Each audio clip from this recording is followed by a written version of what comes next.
Assalamualaikum warahmatullahi wabarakatuh. Waalaikumsalam warahmatullahi wabarakatuh. Alhamdulillahirabbil alamin wassalatu wassalamu ala asyrofil anbiya'i wal mursalin. Alhamdulillah pada pagi hari ini kita dapat bertemu kembali, berjumpa kembali dalam pembelajaran kimia di kelas 11 IPA. Untuk mengawali kegiatan hari ini, mari kita sama-sama berdoa supaya kegiatan pembelajaran kita lancar. Baiklah, berdoa dimulai. Bismillahirrahmanirrahim. Baiklah, kita cek kehadiran pada pembelajaran hari ini. Ibu tanya, Aditya selaku KM, apakah ada yang tidak hadir hari ini? Rina Rahmawati, Bu, izin. Oh iya, izin. Ada lagi? Tadi sudah. Sudah. Semuanya hadir ya? Hadir. Baiklah, bagaimana kabar kalian hari ini? Alhamdulillah sehat, semangat, ceria, luar biasa. Alhamdulillah semangat sekali ya. Semoga kalian semua sehat, semangat, dan ceria. Amin. Nah, anak-anakku sekalian, masih ingat kita belajar tentang apa minggu lalu? Tentang Baik, kita belajar materi tetapan kesetimbangan ya minggu lalu. Masih ingat tentunya ya apa yang dimaksud dengan tetapan kesetimbangan? Ada yang mau menjelaskan? Baik, silakan Siti Aziza. Tetapan kesetimbangan adalah hasil kali konsentrasi setimbang zat luas tanah dibagi hasil kali konsentrasi setimbang zat di luas diri. Masing-masing konsentrasi zat dipangkatkan dengan koefisien. Baik, betul sekali. Alhamdulillah, berarti itu tandanya pembelajaran minggu lalu sudah dapat dipahami, betul? Betul. Itu tadi Siti Aziza telah menyampaikan tentang tetapan kesetimbangan. Intinya kalian tetap semangat ya untuk belajar hari ini. Semangat? Bagus. Nah, kemudian hari ini kita akan belajar mengenai materi faktor-faktor yang mempengaruhi kesetimbangan reaksi kimia, yaitu yang akan kita bahas pada pembelajaran di pertemuan kali ini. Kemudian Ibu akan menyampaikan tujuan dari pembelajaran pada pertemuan kali ini, yaitu melalui diskusi siswa diharapkan mampu menganalisis faktor-faktor apa saja yang dapat mempengaruhi kesetimbangan reaksi kimia. Nah, berkaitan dengan faktor-faktor yang mempengaruhi laju reaksi, Ibu akan bertanya dulu nih kepada kalian. Kira-kira kalian pasti sudah sering mengenal apa yang disebut dengan es batu, betul? Betul. Es batu kira-kira kalau dikeluarkan dari lemari es akan bagaimana? Cair. Kira-kira kalau kita mau si es batunya beku lagi, harus bagaimana? Dimasukkan lagi ke lemari esnya atau ke kulkasnya. Nah, karena ada proses mencair kemudian beku kembali, kira-kira faktor apa nih yang mempengaruhi si es batunya bisa mencair? Suhu, betul. Kemudian ketika es batu mencair dimasukkan ke kulkas lagi, masih faktor apa? Suhu. Nah, berarti ada hal-hal atau faktor-faktor yang dapat mempengaruhi kesetimbangan suatu reaksi. Nah, yang dimaksud kesetimbangan itu kan ketika adanya suatu aksi maka ada suatu reaksi. Aksi di sana tadi ketika misalnya es batunya mencair, kita akan membekukan lagi, berarti harus disetimbangkan lagi suhunya. Karena ada penurunan suhu, berarti harus dinaikkan lagi supaya reaksinya tetap setimbang. Nah, itu ya tentang faktor-faktor yang mempengaruhi laju reaksi. Apa saja sih kira-kira faktor-faktornya? Jadi menurut Asasli Ketelir, faktor-faktor yang mempengaruhi laju reaksi itu ada 4 jenis ya.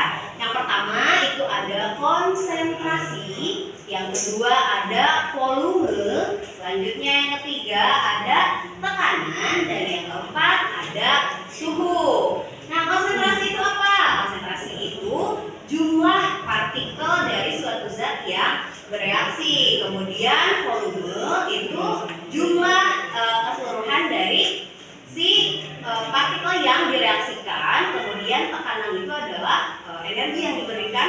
tekanan yang diberikan. Selanjutnya suhu. Suhu itu adalah temperatur ya, dingin atau tidaknya perlakuan terhadap reaksi kimia. Itu faktor-faktor yang mempengaruhi laju reaksi menurut asas Klee-Ketterling. Sebelum dilanjutkan, ada yang mau ditanyakan? Baik, silakan Farhan. Tadi kan dijelaskan ya volume dan konsentrasi. Pertanyaan saya, apa sih perbedaan dari konsentrasi dengan volume? Nah, baik.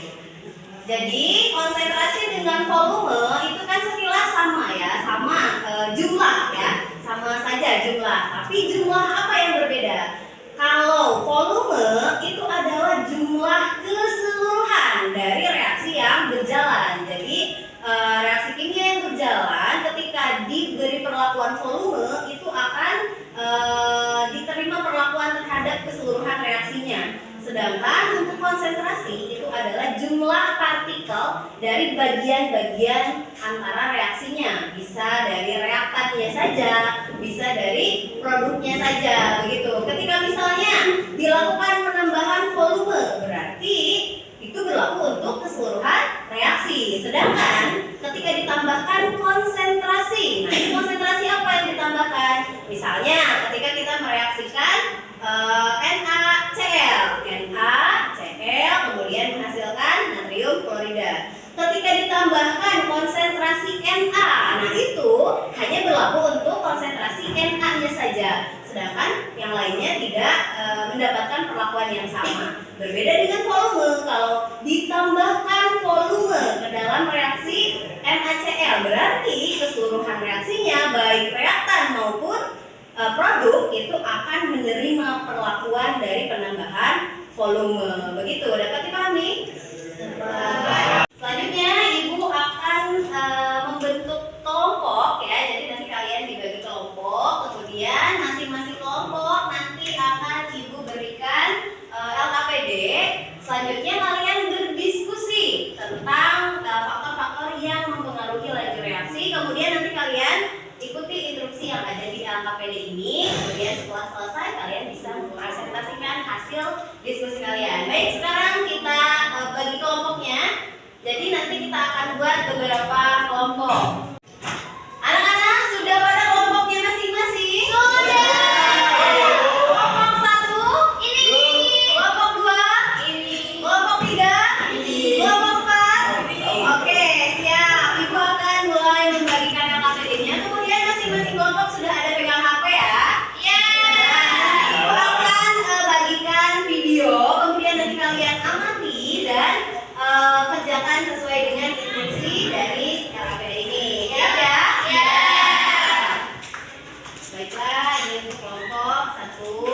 Kemudian ini untuk kelompok 2. Kemudian ini untuk kelompok 3. Selanjutnya ini untuk kelompok 4. Silakan ibu beri waktu kalian berdiskusi selama 10 menit. Gimana kalau misalnya ada yang berikan? Oh ya, jadi maksudnya konsentrasi itu bagaimana jumlah atau jenis sampelnya yang nanti bereaksi di bagian-bagian depan kelompoknya ya. Oke, kasih namanya over. Nah, over. Jadi mereka sebagai misalnya membentuk tentang keseluruhan si reaksinya. Kalau misalnya dengan synthetic dibilang juga bentuk artinya nanti ini ya. Nah, ada ya. Ini kalau tiga mana? Apa? Ada ya. Ini yang bisa setiap ada. Oke, sama ya. Pemrompalan mana? Nah, itu ya. Ini tadi sudah berkaitan dengan lingkaran yang kalau misalnya ini berarti yang harus dihitungannya. Nah, kalau berarti nah itu aplikasinya. Ya, oke, mantap. Bagaimana anak-anak? Diskusinya sudah selesai? Sudah. Baik, siap ya untuk presentasi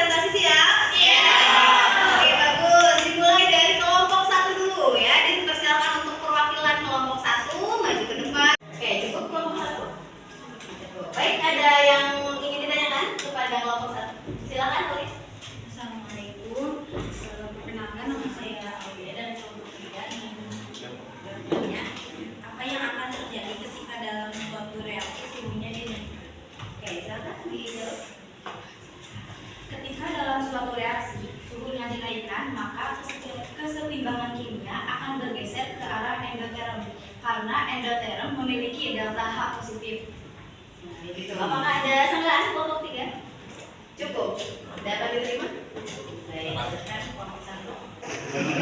Baik, itu tadi penyampaian dari kelompok 1. Luar biasa ya. Selanjutnya kita beralih ke kelompok 2. Sudah siap? Siap. Ya. Bagaimana perwakilannya siapa? Regina. Nah, silakan bagi ke depan. Diperhatikan ya. Ya.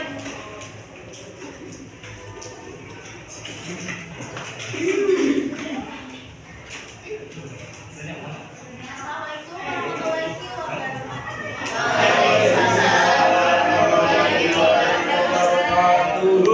Saya perwakilan dari kelompok 2 akan menyampaikan hasil diskusi kami mengenai volume.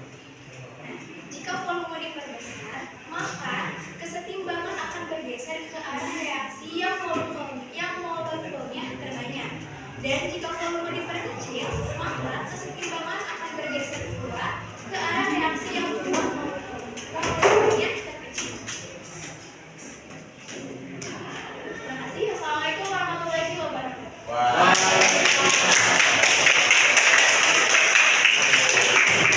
Baik, tadi kelompok 2 sudah menyampaikan hasil diskusinya, bagus sekali. Selanjutnya dipersilakan kepada kelompok 3. Silakan untuk Assalamualaikum warahmatullahi wabarakatuh. Waalaikumsalam warahmatullahi wabarakatuh. Perkenalkan, nama saya Muhammad Najib Ilawa dari perwakilan kelompok 4 akan menyampaikan hasil diskusi kami tentang suhu. Baiklah anak-anak, alhamdulillah presentasi dari kelompok 1, 2, 3 sampai 4 sudah selesai. Masing-masing menyampaikan hasil diskusinya. Tadi sudah bagus, pertanyaannya sudah bagus, jawabannya sudah bagus, penyampaiannya juga sudah bagus. Luar biasa, semangat.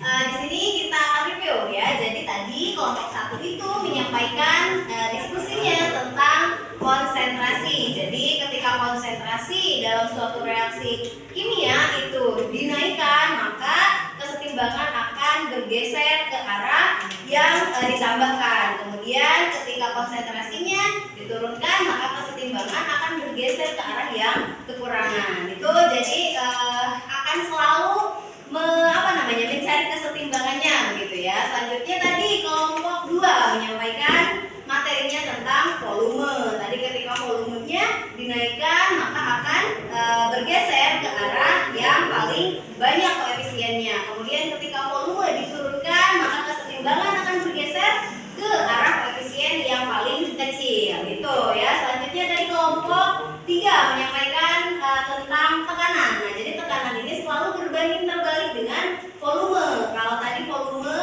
ketika dinaikkan akan bergeser ke yang lebih besar, kalau tekanan ketika dinaikkan akan bergeser ke yang lebih kecil. Kemudian kalau diturunkan akan bergeser ke yang lebih besar. Itu tentang tekanan. Selanjutnya dari kelompok 4 menjelaskan tentang suhu. Kalau suhu dinaikkan akan bergeser ke arah endoterm. Kalau misalnya suhunya diturunkan akan bergeser ke arah eksoterm. Begitu ya yang disampaikan tadi hasil diskusi dari kelompok 1 sampai 4 gitu.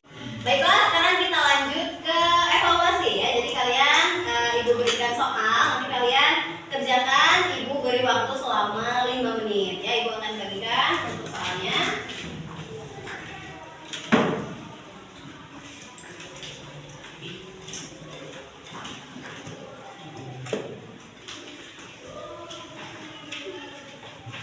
Ya, baiklah silakan dikerjakan. Nah, baiklah tadi kalian sudah mengerjakan soal yang diberikan. Sekarang kita ingat kembali apa saja yang kita pelajari hari ini. Ibu akan bertanya, apa saja faktor-faktor yang mempengaruhi kesetimbangan kimia? 1.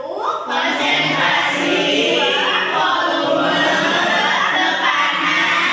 Suhu. Jadi itu ya faktor-faktor yang dapat mempengaruhi kesetimbangan kimia yang menurut asas Lekatelin. Baik, Ibu akan berikan tugas yang akan kalian kerjakan di minggu berikutnya. Anak-anakku sekalian, alhamdulillah pembelajaran kimia tentang materi faktor-faktor yang mempengaruhi laju reaksi kesetimbangan kimia telah selesai dan berjalan dengan lancar.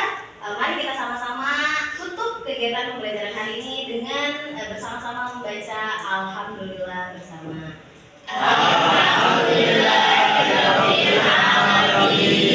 Baik, sekian untuk pembelajaran kali ini. Mudah-mudahan ada manfaatnya. Sampai jumpa di pembelajaran berikutnya. Wassalamualaikum warahmatullahi wabarakatuh.